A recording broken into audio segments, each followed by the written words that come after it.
So let's try out some arena.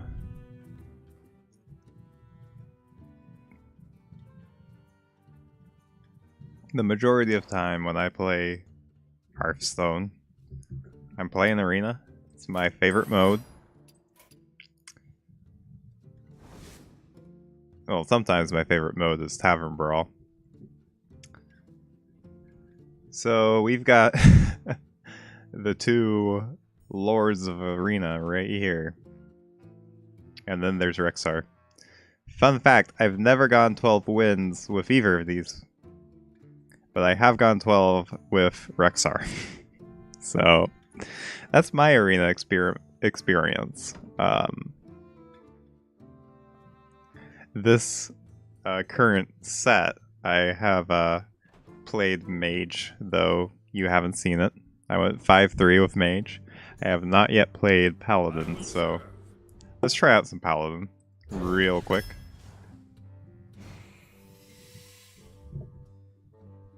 So first pick, we've got a reasonably powered minion that gives us some value.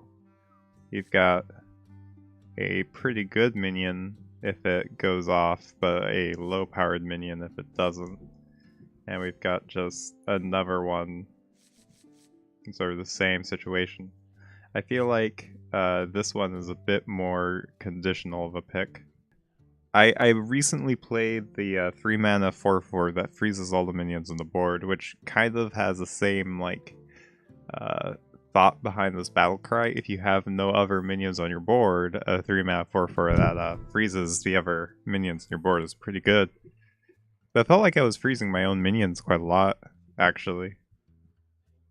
So maybe I just want the good 6 mana card. I think I want this one. Furious Etten. How good is that? Let's compare it with Bog Creeper, I guess. How much was that? Did that cost again? It was a 6/8, but was it for 7 mana? Well, or was it for 6? I mean, 6 mana, 6/8. It's absolutely bonkers. So it must have been 7 mana, 6/8. This is a 7 mana, 5/9. So the stats have been moved around just a bit, but I am inclined to say that it's been made a bit worse. So I don't know, but Argent Protector is always a good card. Maybe if that one comes up again, we'll consider it a bit more. So this is good if we have things just on the board that it hits. Like, I feel like this has got to be a strong card in Arena. Just adds a lot of stats to the board. By the same token, this Fungal Mats are pretty good. I don't know. Like, these guys are largely depending on whether or not I can get tokens down on the board that it hits. So this guy generates a lot of tokens. So that could be pretty good. This one also generates tokens. And it curves well into our Sunborn Valkyrie if we get them off one after the other. This leaves tokens on the board for this one to hit. So I think I'll try this one out. But Dragulch Jailer is probably pretty good as well. Give my minions +1 attack. Again, another token synergy card. But a 2 mana 1/1 is just rough to play. And it's a death rattle. That wasn't registering for a while. So that feels like a really hard card to get value off of. I already have a 2 mana 2/2. And the 2 mana 2/2 taunt is the least impressive thing. I think I'll just get the card that cycles. Cycle's always fine. Summon a 2/1 poisonous Drake Slayer for your opponent. Yikes. So if I have a 1/1 on the board, then I guess it's pretty good. But that's quite the condition to meet for this card to be any good at all. Let's see, this came up once already. 4 mana 3/2 of charge. So like, I guess oftentimes it's literally just 4 mana Wolf Rider. And would you draft that card? I wouldn't. Is the lifesteal gonna be relevant?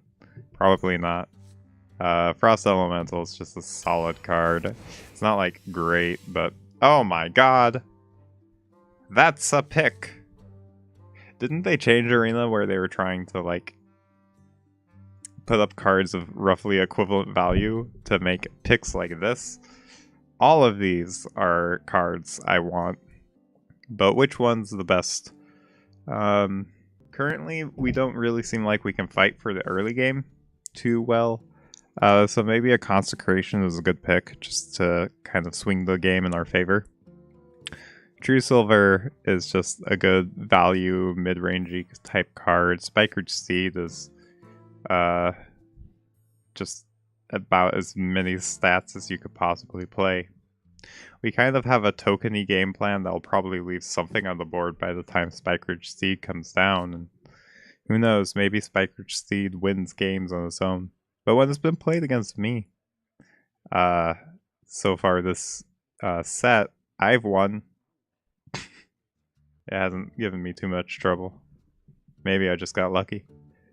I feel like board clears are always just a primo thing. Feels bad passing up a True Silver though. Tough choice, tough choice. Yeah, I guess I'm just gonna get the Consecration. I don't feel good about this pick though. I may have made a huge mistake. After an opponent plays a minion, reduces health to 1. So, I mean, that's a good secret, I guess. But as far as our secret game plan goes, maybe we'll try to pick up a Hydrologist at some point. Just drawing secrets on their own is just such an inconsistent way to get value. Especially like Paladin secrets. Sleepy Dragon is just a good big card. We like good big cards. And these enemy spells cost 5 more next turn, so I guess they made a new Loatheb. Loatheb was a good card, well designed. But it's not like you're gonna be facing a ton of combo decks in in Arena. So I guess we'll pick Questing Adventurer. Wherein I is a incredibly situational card. So it's only really good off of a Hydrologist in certain specific situations. Sword of Justice is good. Equality goes well with our Consecration. So that was one of the considerations I made when I got Consecration. It was like, oh, well, we could get Equality Consecrate, but what's the chances that'll happen? Well, here we are. It happened. So, do I want to pick that up, or do I want to just try to beat my opponent down with Sword of Justice? I mean, Sword of Justice is like, we can kind of see the perfect curve coming up. Sword of Justice into Grim Necromancer, into Sunborn Valkyr, into like Bone Drake, and we'll be in the money if that happens. But the thing about getting like 2-card board killer combos is we don't have any good card draw options yet. So it's a bit sketchy to try to hit a 2-card combo like that. But we also want more fast early game plays, and I guess this is actually kind of slow to get value on. Lone Champions come up again. Maybe actually we pick Lone Champion just because we've got such a dearth of good early game plays that maybe this will just have to come down on turn 3 and save us. We're only on pick 9 though to be thinking like that. This has been some real tough decisions though. I'm gonna probably have to edit down my draft pick quite a bit. I guess our hand's kind of heavy, so making considerations like trying to push it into the late game is a good idea. So I think I'm going to try out Equality Consecration. I really don't know how like 2-card board clear combos like this will necessarily work, but the thing is, both of the cards I guess work okay individually. Giant Wasp is good. Bloodfen Raptor is a 2-drop, which we are sorely lacking. We already have like a way to clear stuff out, so I guess Poisonous is a bit less valuable. Do we ever win if we don't have 2-drops? I don't think we can afford to ignore 2-drops. This was the card I was talking about earlier. That's like the Paladin free drop, and that is really good if it goes onto an empty board, but Righteous Protector is a 1-drop that is strong. does this ever make sense? Corrosive Sludge is a weapon removal, and it's a 5/5. And we're kind of lacking in 5-drops. This is, again, like a super situational card. This is 4 mana Wolf Rider still. I think we'll just hit this. We can have 2 weapon removals. Again, just 2 drops are good. It gives something to hit with our Argent Protector. Fungal Mancer is bad if it doesn't hit anything. I think maybe the ability to make a lot of 1/1s is really good if we have Equality in the mix. Even if we can't hit Equality Consecration, we'll just have a lot of tokens sitting around that can deal the remaining 1 damage. So I think I'll actually try out the Dry Gulch Jailer.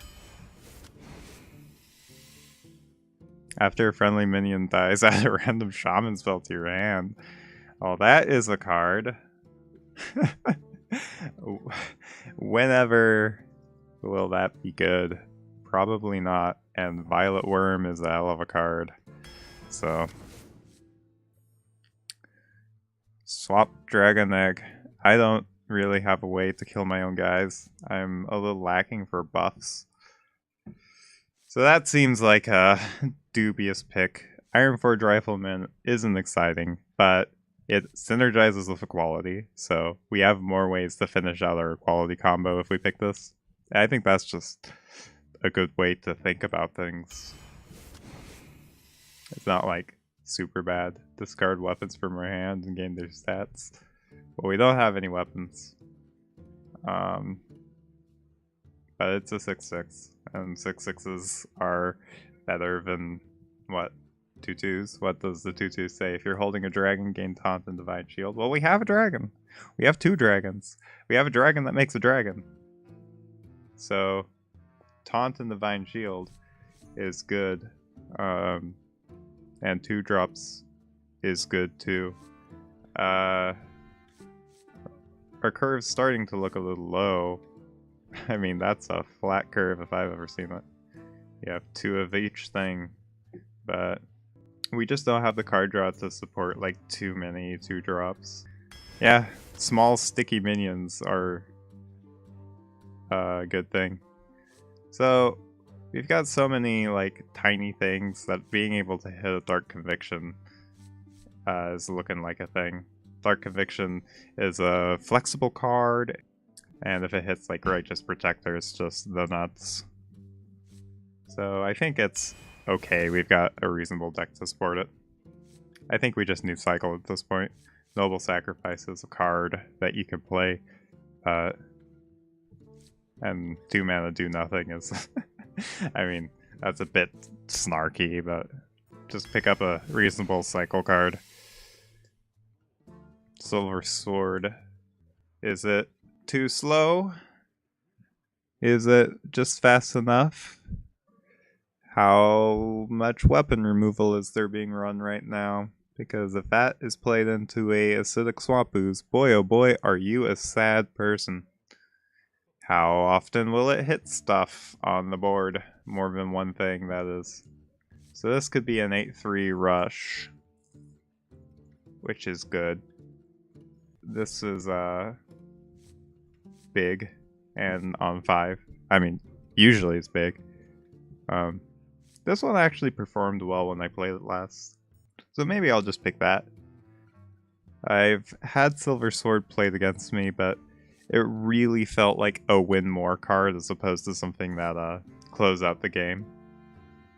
And you should probably be skeptical of win more cards in Arena.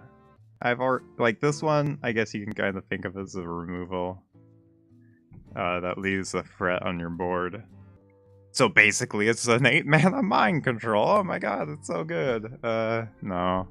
5 drops are just really good though. We've already got big stuff. 5 drops, they're good because you can play 2 5 drops in a turn, and you can't play 2 6 mana or more things in a turn. So if you get too many of those, then you actually end up being left with a lot of inefficient plays at higher levels of mana. So I think that our goal is at this point to get a card draw option. So in terms of big weapons, Vine Cleaver is really good. Again, generating dudes has got to be a relevant plan because we have equality and other stuff. We could take another consecration. Two consecrations is good because it ups our chances that we hit equality consecration. Although our Peacekeeper is a good 3 though, and we are kind of lacking on 3s. So I think I'm gonna just pick that one up actually. Well, we found our card draw. Is Lay on Hands good in Arena? It's gotta be good. This feels kind of redundant with our Violet Worm. This is a sketchy proposition. I think I'm just gonna get Lay on Hands. I need card draw. Right? I need it. Good 2-drop. I think we just need more good 3-drops to sort of bridge the gap. More cycle. Is this good? We already have Dark Conviction, and I don't know if that's a card you want to have a lot of redundancy on. It feels like that one falls off real fast in terms of double picks, so I think I'm going to try out the Shrieking Shroom. It also helps with our sort of soft tokeny plan. And speaking of tokens, 2 equalities with this ability to generate 1/1s maybe just allows us to be a control deck. I'm liking it. Maybe I've gone absolutely nuts this game. Is Divine Favor good in my deck? I mean, I generate a lot of cards with this, so... But, yeah, 2 card draws is good. Like, it's gotta be good. This is aggressive. I like aggressive. This kills our stuff. This has been reasonable when it's come down, but not super impressive when it's come down against me, I should say. So I think I'm just gonna get a 5-mana 8/8. So that's a deck. Really, I'm feeling like it could go either way, but let's get into some games, why don't we?